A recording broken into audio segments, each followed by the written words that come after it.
మన రాష్ట్రానికి ఉన్న 34% తాత్కాలిక ఒప్పందం ప్రకారం తాత్కాలిక వాటాను కూడా వినియోగించడంలో రేవంత్ రెడ్డి ప్రభుత్వం ఫెయిల్ అయిపోయింది. కృష్ణాలో మన వాటాను వాడుకోవడంలో,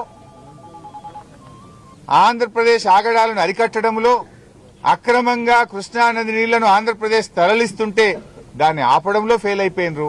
తెలంగాణ నీటి వినియోగం చేయడంలో కూడా ఫెయిల్ అయిపోయినరు.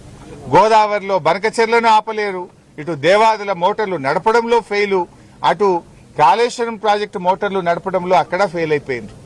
మీరు కొత్తగా నిర్మించిందేమి లేదు కానీ ఉన్న ప్రాజెక్టుల నిర్వహణలో కాంగ్రెస్ ప్రభుత్వం ఫెయిల్ అవుతా ఉంది. కృష్ణా గోదావరి నదుల్లో తెలంగాణ వాటాను కాపాడడంలో కూడా ఇవాళ కాంగ్రెస్ ప్రభుత్వం ఫెయిల్ అవుతా ఉంది. చివరిగా రైతు బంధు, మొన్నేమన్నారు? రైతు బంధును 1 జనవరికి కొత్త సంవత్సరం కానుక ఇస్తున్నాం రైతు బంధు అన్నారు. సంక్రాంతి పండుగకి ఇస్తున్నారు రైతు బంధు అన్నారు. ఎలక్షన్లు అయ్యేటప్పుడు ఎలక్షన్ కాగానే 17వ తారీఖే రైతు బంధు కోడ్ ఉన్నది, కోడ్ అయిపోగానే 17వ తారీఖే రైతు బంధు వేస్తామన్నారు. 20 తారీఖు వచ్చింది. కేసీఆర్ గారేమో నాట్లకు రైతు బంధు వేసిండు. ఇప్పుడు నాట్లు అయిపోయా, కలుపు అయిపోయా, బందోబస్తాలు వేస్తే పొట్టకొచ్చింది. ఇంకెప్పుడు ఇస్తావు రైతు బంధు? ఇంకెప్పుడు ఇస్తావు? ఇప్పటికే 2 రైతు బంధులు ఎగ్గొట్టినావు. 4 రైతు బంధువులకు 2 ఎగ్గొట్టినావు, 2 ఇచ్చినావు. ఇప్పుడు 5వది. ఇది కూడా ఇస్తావా? ఎగబెడతావా? ఇంకెప్పుడు ఇస్తావు? ఎందుకు ఆలస్యం? కరోనాలో కూడా కేసీఆర్ గారు రైతు బంధు ఆపలే. నువ్వెందుకు ఆపుతున్నావు?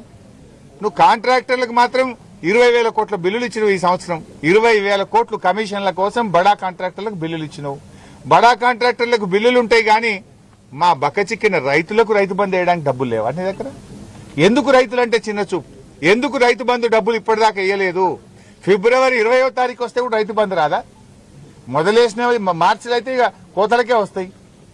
మరి పెట్టుబడికి ఇస్తావా, కోతలకి ఇస్తావా? పోయిన యాసంగికి సన్నవడ్లకు బోనస్ ఎగ్గొట్టినావు. మరి ఈ యాసంగికి సన్నవడ్లకు బోనస్ ఇస్తావా, ఇయ్యవా? ముందే చెప్పు. ఇప్పుడు బోనస్ వస్తుందంటే వేసుకుంటాం, లేకపోతే దొడ్డు వేసుకుంటాం. దొడ్డు వేసుకుంటే ఓ 4 క్వింటాలు ఎక్కువ పడతాయి. బోనస్ వస్తాయంటే సన్నయ్య వేస్తారు. బోనస్ రాదంటే దొడ్డు వేసుకుంటే 4 క్వింటాలు ఎక్కువ పడుతుంది కదా. నువ్వు పోయిన యాసంగికి బోనస్ ఎగ్గొట్టినావు. మరి ఈ యాసంగికి బోనస్ ఉంటుందా, ఉండదా? రైతులకు స్పష్టం చేయాలని చెప్పి కూడా నేను డిమాండ్ చేస్తూ, తక్షణమే దేవాదుల మోటార్లు అక్కడ భీమ్గన్పూర్లో గాని, ఇక్కడ దేవన్నపేటలో గాని అన్ని మోటార్లు కూడా నడపాలని, రైతాంగానికి మరి 3.5 లక్షల ఎకరాలకు ఈ యాసంగికి నీళ్లు ఇస్తామని చెప్పిండ్రు.